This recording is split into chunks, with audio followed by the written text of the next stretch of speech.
नमस्कार दोस्तों, स्वागत है आपका study for public service commission में। जैसे आप जानते ही हैं कि हरियाणा पुलिस कांस्टेबल के लिए इस फ्री बैच को हमने स्टार्ट किया हुआ है और इस फ्री बैच के अंदर हम वो सारे ऑफिशियल सब्जेक्ट करवाने वाले हैं जितने सारे सब्जेक्ट हरियाणा पुलिस कांस्टेबल के ऑफिशियल नोटिफिकेशन में दिए गए हैं, जैसे कि history, geography, polity, environment, agriculture, computer science Haryana G K. इन सभी सब्जेक्ट पर हम टॉप 500 क्वेश्चन करवा रहे हैं और ये सारे टॉप 500 क्वेश्चन कम्प्लीटली एनसीईआरटी से उठाए गए हैं।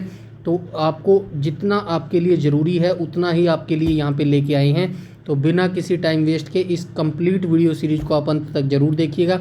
डेफिनेटली आपको हरियाणा पुलिस कांस्टेबल के एग्ज़ाम में बेनिफिट होने वाला है। और अगर आप किसी और भी अदर एग्ज़ाम की तैयारी कर रहे हैं तो ये स्टैटिक जीके है, सभी एग्ज़ाम्स के अंदर आपके ये काम आने वाली है। अगर कोई बच्चा जो आरपीएफ की तैयारी कर रहा है वो भी अगर इस वीडियो सीरीज़ को देख रहा है तो मेरा ये सजेशन है कि आप भी इस वीडियो सीरीज़ को कम्प्लीटली अंत तक ज़रूर देखिएगा, क्योंकि आरपीएफ के अंदर जीके जीएस से रिलेटेड 50 क्वेश्चन पूछे जाते हैं। इस पॉइंट ऑफ व्यू से जीके जीएस का जो पार्ट है वो काफ़ी इंपॉर्टेंट हो जाता है। तो इसीलिए आप भी इस वीडियो सीरीज़ को अंत तक ज़रूर देखिएगा और वीडियो के एंड में कमेंट सेक्शन में कमेंट करके ज़रूर बताइएगा कि कितने आप टॉप 25 क्वेश्चनों में से ठीक कर पा रहे हैं। और वीडियो को ज़्यादा से ज़्यादा लाइक कीजिएगा, शेयर कीजिएगा, जिससे मुझे और ज़्यादा मोटिवेशन मिल सके और मैं आपके लिए ऐसे ही वीडियो सीरीज कंटिन्यू रन कर पाऊँ। तो चलिए, आज का हम टॉपिक करने वाले हैं ज्योग्राफी की सीरीज को हम अभी रन कर रहे हैं। आज हम ज्योग्राफी का 17वां भाग यहाँ पे डिस्कस करने वाले हैं। इससे पहले ज्योग्राफी के 16 भाग आ चुके हैं और ज्योग्राफी से पहले हिस्ट्री के तीनों पार्ट करवाए जा चुके हैं, एंशिएंट, मेडिवल और मॉडर्न। उन तीनों पे टॉप 500 क्वेश्चन करवाए जा चुके हैं। अगर आपने वो वीडियो सीरीज़ नहीं देखी है तो प्लीज़ उनको भी देख लीजिएगा, क्योंकि बहुत सारा इंपॉर्टेंट डाटा और फैक्चुअल डाटा वहाँ पर करवाया गया है, जिसका लिंक इस वीडियो के डिस्क्रिप्शन में आपको मिल जाएगा। तो चलिए आज का वीडियो शुरू कर लेते हैं।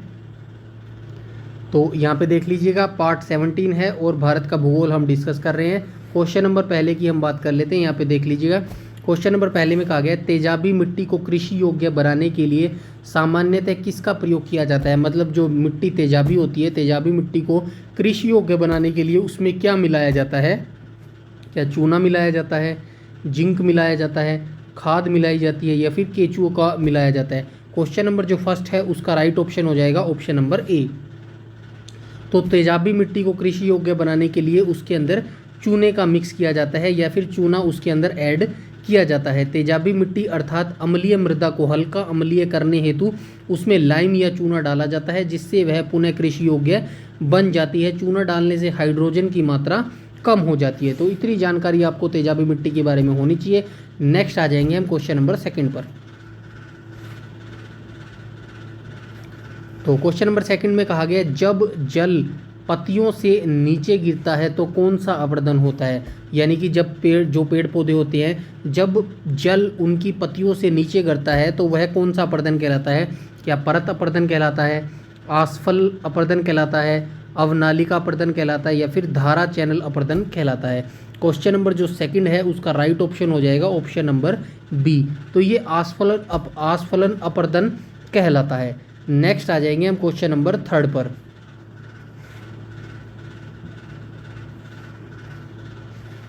तो क्वेश्चन नंबर 3 में कहा गया, जब मिट्टी जल के साथ बहने लग जाती है तो कौन सा अपर्दन होता है। तो जब मिट्टी जल के साथ बह जाती है तो वह कौन सा अपर्दन कहलाता है? परत अपर्दन, धारा अपर्दन, परत अपर्दन, या फिर अवनालिका अपर्दन? क्वेश्चन नंबर जो 3 है उसका राइट ऑप्शन हो जाएगा ऑप्शन नंबर ए। तो ये परत अपर्दन कहलाता है। जब मिट्टी जल के साथ बहने लग जाती है तो कौन सा अपर्दन कहलाता है? परत अपर्दन कहलाता है। इसीलिए जब मिट्टी जो नहरें होती हैं, नहरों के किनारे पे पेड़ क्यों लगाए जाते हैं? ताकि जो पेड़ों की जड़ें होती हैं वो मिट्टी को बांध के रखती हैं, इसी वजह से अपर्दन नहीं हो पाता। आप एक ऐसी जगह देख लीजिएगा, नहर के किनारे जहाँ से पेड़ उखड़ जाएंगे तो वहाँ से मिट्टी बह जाएगी, पानी के साथ ईजीली तरीके से बह जाएगी। अगर वहाँ पे पेड़ होगा तो मिट्टी ईजी तरीके से वहाँ से नहीं बह सकती। तो ये आपको जानकारी याद रखनी है। क्वेश्चन नंबर 3 का राइट ऑप्शन हो जाएगा ऑप्शन नंबर ए। नेक्स्ट आ जाएंगे हम क्वेश्चन नंबर 4 पर। क्वेश्चन नंबर 4 में कहा गया है, जब मिट्टी में छोटी एवं कम गहरी नालियाँ बनती हैं तब कौन सा अपर्दन होता है। मतलब कि जब मिट्टी में छोटी एवं कम गहरी नालियाँ बनती हैं तब कौन सा अपर्दन होता है। अवनालिका अपर्दन, परत अपर्दन, रिल अपर्दन या फिर धारा चैनल अपर्दन। क्वेश्चन नंबर 4 का राइट ऑप्शन हो जाएगा ऑप्शन नंबर सी। तो ये हो जाएगा रिल अपर्दन। जब मिट्टी में छोटी एवं कम गहरी नालियाँ बनती हैं तो वह कौन सा अपर्दन कहलाता है? रिल अपर्दन कहलाता है। नेक्स्ट आ जाएंगे हम क्वेश्चन नंबर 5 पर। क्वेश्चन नंबर 5 में कहा गया है जब अपर्दन की नालियाँ बड़ी एवं विस्तृत हो जाती हैं तो कौन सा अपर्दन होता है? परत अपर्दन, रिल अपर्दन, अवनालिका अपर्दन या फिर धारा चैनल अपर्दन। क्वेश्चन नंबर 5 का राइट ऑप्शन हो जाएगा option number C. Next question number 5 का राइट ऑप्शन हो जाएगा ऑप्शन नंबर सी। तो जब अपर्दन की नालियाँ बड़ी एवं विस्तृत हो जाती हैं तो उसको अवनालिका अपर्दन कहा जाता है। नेक्स्ट आ जाएंगे हम क्वेश्चन नंबर 6 पर। तो क्वेश्चन नंबर 6 में कहा गया जब जल एक मोटी धारा के रूप में प्रवाहित होने लगता है, मतलब कि एकदम से मोटी धारा में जो पानी है वो बहने लगता है और चैनल को तब तक अपर्दित करता है जब तक कि वह स्थिर ढाल प्राप्त नहीं कर लेता, यानी कि जब पूरा मैदान नहीं बन जाता, तब कौन सा अपर्दन होता है?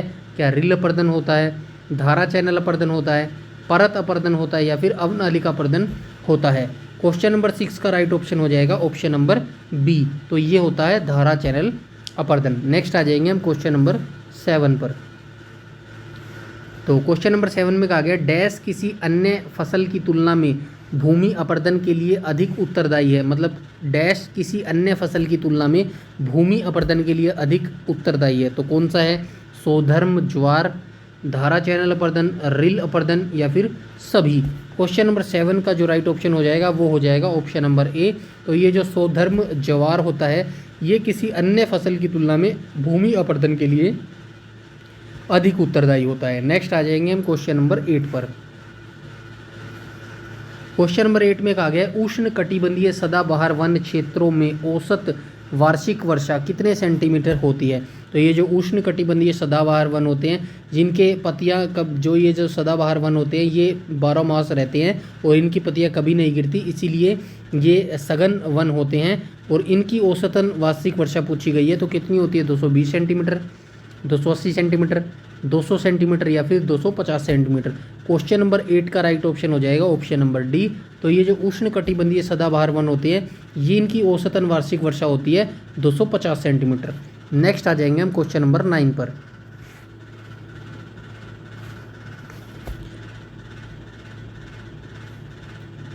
तो मैं थोड़ा सा क्वेश्चन नंबर 8 के ये जो उष्ण कटिबंधीय सदाबहार वन है बता देता हूँ। उष्ण कटिबंधीय सदाबहार वन में कौन कौन से वृक्ष आते हैं? तो उष्ण कटिबंधीय सदाबहार वन के अंदर जो वृक्ष आते हैं उनमें है आबनूस, महोगनी, शीशम, रबर और सिनकोना। तो इतनी भी जानकारी आपको याद रखनी है। नेक्स्ट आ जाएंगे हम क्वेश्चन नंबर 8 पर, माफ़ कीजिएगा क्वेश्चन नंबर 9 पर।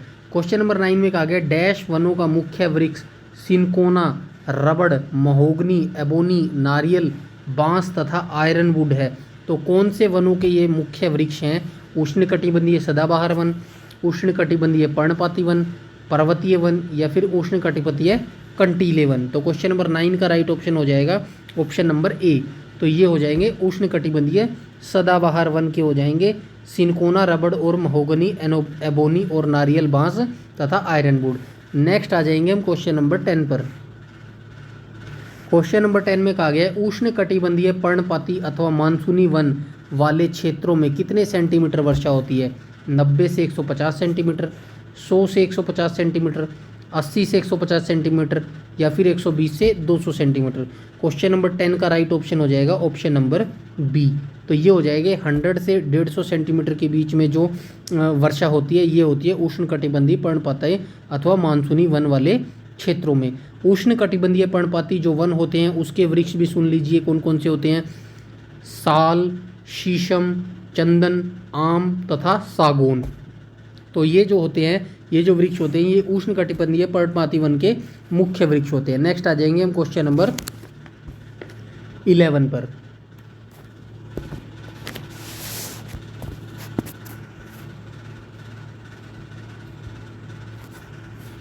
क्वेश्चन नंबर 11 में कहा गया डैश वनों में मुख्य साल, शीशम, चंदन, आम तथा सागौन वृक्ष पाए जाते हैं। तो कौन से वनों में ये मुख्य वृक्ष पाए जाते हैं? दलदली वनों में, उष्णकटिबंधीय पर्णपाती वनों में, पर्वतीय वन में या फिर उष्ण कटिबंधीय पर्णपाती वन में। तो ये बी और डी ऑप्शन सेम हो गया है, कोई बात नहीं। क्वेश्चन नंबर जो 11 है उसका राइट ऑप्शन हो जाएगा ऑप्शन नंबर डी। तो ये उष्ण कटिबंधीय जो पर्णपाती वन होते हैं उनके मुख्य वृक्ष होते हैं साल, शीशम, चंदन, आम तथा सागौन। नेक्स्ट आ जाएंगे हम क्वेश्चन नंबर 12 पर। क्वेश्चन नंबर 12 में कहा गया है उष्ण कटिबंधीय शुष्क वन क्षेत्रों में कितने सेंटीमीटर वर्षा होती है। तो उष्ण कटिबंधीय जो शुष्क वन होते हैं उनमें कितने सेंटीमीटर वर्षा होती है, 60 से 90 सेंटीमीटर, 40 से 60 सेंटीमीटर, 70 से 100 सेंटीमीटर या फिर 110 से 150 सेंटीमीटर। क्वेश्चन नंबर जो 12 है उसका राइट ऑप्शन हो जाएगा ऑप्शन नंबर सी। तो ये 70 से लेके 100 सेंटीमीटर के बीच में वर्षा होती है उष्ण कटिबंधीय शुष्क वन क्षेत्रों में। नेक्स्ट आ जाएंगे हम क्वेश्चन नंबर 13 पर। क्वेश्चन नंबर 13 में कहा गया मरुस्थलीय वन क्षेत्र में कितने सेंटीमीटर से कम वर्षा होती है। जो मरुस्थलीय वन क्षेत्र होते हैं तो उनके अंदर जैसे कि हरियाणा हो गया, राजस्थान हो गया, इस साइड मरुस्थलीय ज़्यादा है, मरुस्थल क्षेत्र ज़्यादा है, तो इन्हीं की बात की गई है। मरुस्थलीय वन क्षेत्र में कितने सेंटीमीटर से कम वर्षा होती है, 20 सेंटीमीटर से कम वर्षा होती है, 50 सेंटीमीटर से कम, 70 सेंटीमीटर से कम या फिर 65 सेंटीमीटर से कम। तो क्वेश्चन नंबर 13 का राइट ऑप्शन हो जाएगा ऑप्शन नंबर बी। तो ये 50 सेंटीमीटर से कम वर्षा होती है मरुस्थलीय वन क्षेत्रों में। नेक्स्ट आ जाएंगे हम क्वेश्चन नंबर 14 पर।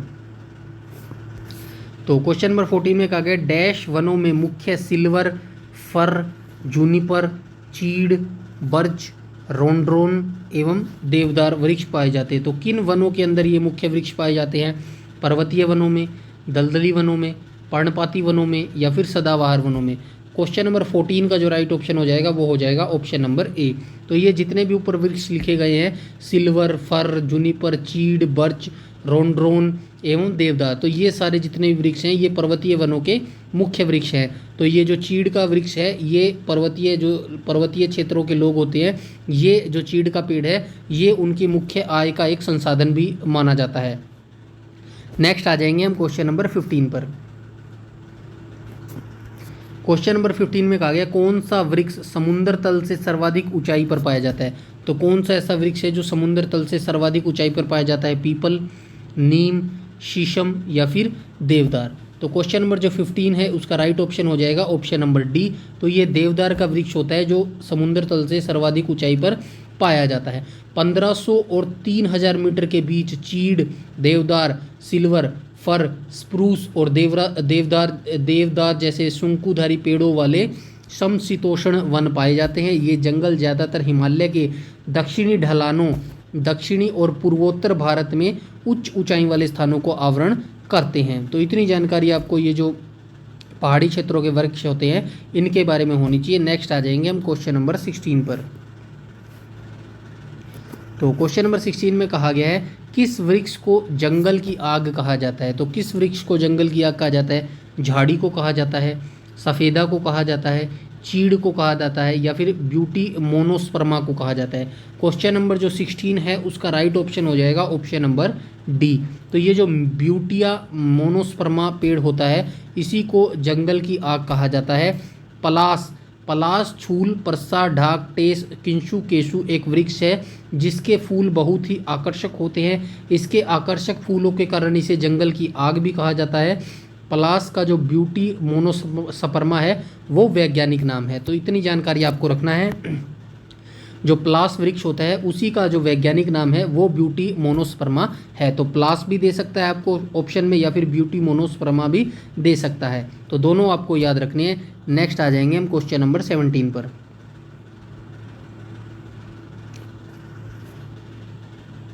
क्वेश्चन नंबर 17 में कहा गया किस वृक्ष को मरुस्थल का राजा कहा जाता है। तो मरुस्थल का राजा किस वृक्ष को कहा जाता है, कैक्टस को, खेजड़ी को, बेरी को या फिर नीम को। तो क्वेश्चन नंबर जो 17 है उसका राइट ऑप्शन हो जाएगा ऑप्शन नंबर बी। तो ये जो खेजड़ी का वृक्ष है इसी को मरुस्थल का राजा कहा जाता है। क्वेश्चन नंबर 17 का जो राइट ऑप्शन हो जाएगा ऑप्शन नंबर बी। नेक्स्ट आ जाएंगे हम क्वेश्चन नंबर 18 पर।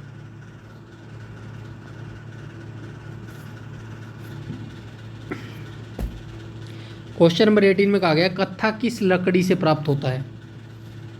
तो कत्था जो है वो किस लकड़ी से प्राप्त होता है, खैर की लकड़ी से, शीशम की लकड़ी से, सफ़ेदे की लकड़ी से या फिर चीड़ की लकड़ी से। क्वेश्चन नंबर 18 का जो राइट ऑप्शन हो जाएगा वो हो जाएगा ऑप्शन नंबर ए। तो ये जो कत्था है ये खैर की लकड़ी से प्राप्त होता है। नेक्स्ट आ जाएंगे हम क्वेश्चन नंबर 19 पर। क्वेश्चन नंबर 19 में कहा गया देश में सिंचाई के प्रमुख साधन कौन कौन से हैं। साधन कौन कौन से, तो देश में सिंचाई के प्रमुख साधन कौन कौन से, नलकूप, नहरें, वर्षा और सभी। तो क्वेश्चन नंबर जो 19 है उसका राइट ऑप्शन हो जाएगा ऑप्शन नंबर ए। तो वैसे तो ये सभी साधन हैं जिनसे सिंचाई की जाती है, बट इस क्वेश्चन के अंदर प्रमुख साधन पूछा गया है। प्रमुख मतलब कौन सा ऐसा साधन है जिससे सिंचाई ज़्यादा पैमाने पर की जाती है, क्योंकि आप सभी जानते हैं वर्षा यानी कि मानसून कभी आता है कभी नहीं आता, कम ज़्यादा होता रहता है। नहरें भी मानसून के ऊपर डिपेंड करती हैं, मानसून आएगा तो नहरें बनेंगी, नहरों में पानी आएगा। उसके बाद बची नलकूप, अगर ये दोनों नहरें और जो मानसून समय पर नहीं आएगा तो जो हमारे किसान भाई हैं उनको सिंचाई के लिए नलकूपों पर ही डिपेंड रहना पड़ेगा। तो यही इस क्वेश्चन में पूछा गया है, देश में सिंचाई के प्रमुख संसाधन कौन सा है, तो वो है नलकूप। क्वेश्चन नंबर 19 का राइट ऑप्शन हो जाएगा ऑप्शन नंबर ए। नेक्स्ट आ जाएंगे हम क्वेश्चन नंबर 20 पर। क्वेश्चन नंबर 20 में कहा गया लघु सिंचाई परियोजना के तहत कितने हेक्टेयर से कम क्षेत्र की सिंचाई की जाती है। तो लघु सिंचाई परियोजना के तहत कितने हेक्टेयर से कम क्षेत्र की सिंचाई की जाती है, 5000 हेक्टेयर, 1000 हेक्टेयर, 3000 हेक्टेयर या फिर 2000 हेक्टेयर। क्वेश्चन नंबर 20 का राइट ऑप्शन हो जाएगा ऑप्शन नंबर डी। तो ये हो जाएगा 2000 हेक्टेयर। तो लघु सिंचाई परियोजना के अंतर्गत 2000 हेक्टेयर से कम क्षेत्र की सिंचाई की जाती है। नेक्स्ट आ जाएंगे हम क्वेश्चन नंबर 21 पर। तो क्वेश्चन नंबर 21 में कहा गया मध्यम सिंचाई परियोजना के तहत कितने हेक्टेयर तक क्षेत्र की सिंचाई की जाती है, 3000 से 6000, 2000 से 10000, 5000 से 10000 या फिर 10000 से 12000। क्वेश्चन नंबर 21 का राइट ऑप्शन हो जाएगा ऑप्शन नंबर बी। तो ये हो जाएगा 2000 से 10000 के बीच में मध्यम सिंचाई परियोजना के तहत क्षेत्र की सिंचाई की जाती है। नेक्स्ट आ जाएंगे हम क्वेश्चन नंबर 22 पर। क्वेश्चन नंबर 22 में कहा गया वृहत सिंचाई परियोजना के तहत कितने हेक्टेयर से अधिक क्षेत्र की सिंचाई की जाती है, 10000 से अधिक। ये देख लेना, मैं डायरेक्ट आपको आंसर बता देता हूँ।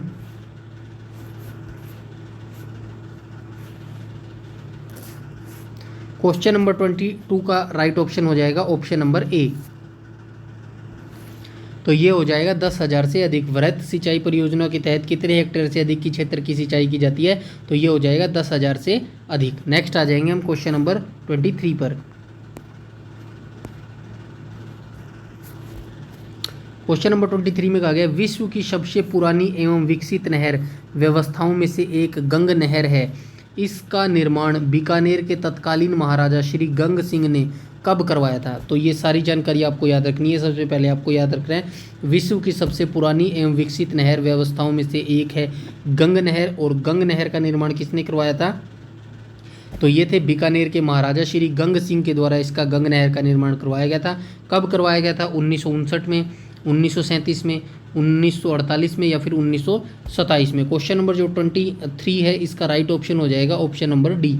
तो ये 1927 में महाराजा गंग सिंह के द्वारा गंग नहर का जो है निर्माण करवाया गया था। नेक्स्ट आ जाएंगे हम क्वेश्चन नंबर 24 पर।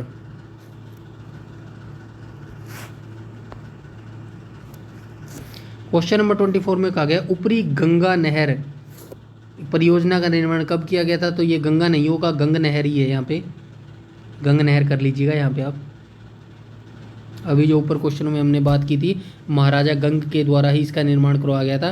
तो ये ऊपरी गंग नहर परियोजना का निर्माण कब किया गया था, 1842, 1888, 1897 या फिर 1907 के अंदर। तो क्वेश्चन नंबर जो 24 है इसका राइट ऑप्शन हो जाएगा ऑप्शन नंबर ए। तो ये 1842 के अंदर किया गया था ऊपरी गंग नहर परियोजना का निर्माण। ऊपरी गंग नहर उत्तर प्रदेश की नहर है। यह नहर गंगा नदी के दाहिने किनारे से हरिद्वार के समीप से निकाली गई है। इसका निर्माण कार्य 1842 में आरंभ हुआ था और 1856 में इसका कार्य समाप्त हुआ था। तो ये ऊपरी गंगा नहर परियोजना का निर्माण कब किया गया था, 1842 में। नेक्स्ट आ जाएंगे हम क्वेश्चन नंबर 25 पर, आज का लास्ट क्वेश्चन। तो क्वेश्चन नंबर 25 में कहा गया निचली गंगा नहर परियोजना का निर्माण कब किया गया था, 1909, 1899, 1878 या फिर 1927। तो क्वेश्चन नंबर 25 का राइट ऑप्शन हो जाएगा ऑप्शन नंबर सी। तो ये जो निचली गंगा नहर है इसका निर्माण 1878 में करवाया गया था। तो ये टॉप 25 क्वेश्चन थे आज के। आई होप आपको अच्छे लगे होंगे। वीडियो अच्छी लगी हो तो लाइक कीजिएगा, शेयर कीजिएगा, और चैनल पर पहली बार विजिट कर रहे हैं तो चैनल को सब्सक्राइब कर लीजिएगा। ये है हमारे सोशल आइकन्स। यूट्यूब पर अगर हमें सर्च करेंगे study for public service commission करके तो आपको हमारा चैनल मिल जाएगा। उसके बाद आप इंस्टाग्राम और फेसबुक पर भी हमको फॉलो कर सकते हैं, क्योंकि डेली अपडेट्स हम इसी के ऊपर इन्हीं पेजेस के ऊपर अपडेट करवाते हैं। जैसे कि नोटिफिकेशन से रिगार्डिंग नोटिस हो गया, रिजल्ट से रिगार्डिंग नोटिस हो गया। तो ये सारी अपडेट पाने के लिए आप हमारा इंस्टाग्राम और फेसबुक पेज जो ज्वाइन है वो कर सकते हैं। उसके बाद ये जो हमारा टेलीग्राम चैनल है इसको तो आप डेफिनेटली ज्वाइन कर लीजिएगा, t.me/study for public service commission, क्योंकि इसी पर हम जो फ्री PDF है, अभी जो हम हरियाणा पुलिस कांस्टेबल की फ्री बैच चला रहे हैं, इसकी कंप्लीट PDF आपको इसी टेलीग्राम चैनल पर मिलेगी। उसके बाद इन फ्यूचर हम RPF की जो PYQ सीरीज स्टार्ट करेंगे उसकी भी बिल्कुल फ्री PDF आपको इसी चैनल पर मिलेगी। तो आप जुड़ जाइए हमारे टेलीग्राम चैनल पर। वीडियो अच्छी लगी हो तो लाइक कीजिएगा, शेयर कीजिएगा, और चैनल पर पहली बार विजिट कर रहे हैं तो चैनल को सब्सक्राइब कर लीजिएगा और बेल आइकन बटन को टैप कर लीजिएगा, ताकि समय पर आपको सारी नोटिफिकेशन मिलती रहे। यूट्यूब पे अगर आप हमें फॉलो करते हैं तो प्लीज़ हमारा टेलीग्राम ग्रुप जरूर से जरूर ज्वाइन कर लीजिएगा। सारी नोटिफिकेशन, सारी अपडेट, सब कुछ यहाँ पर बता दिया जाता है। इस वीडियो में इतना ही रखते हैं, तब तक के लिए धन्यवाद।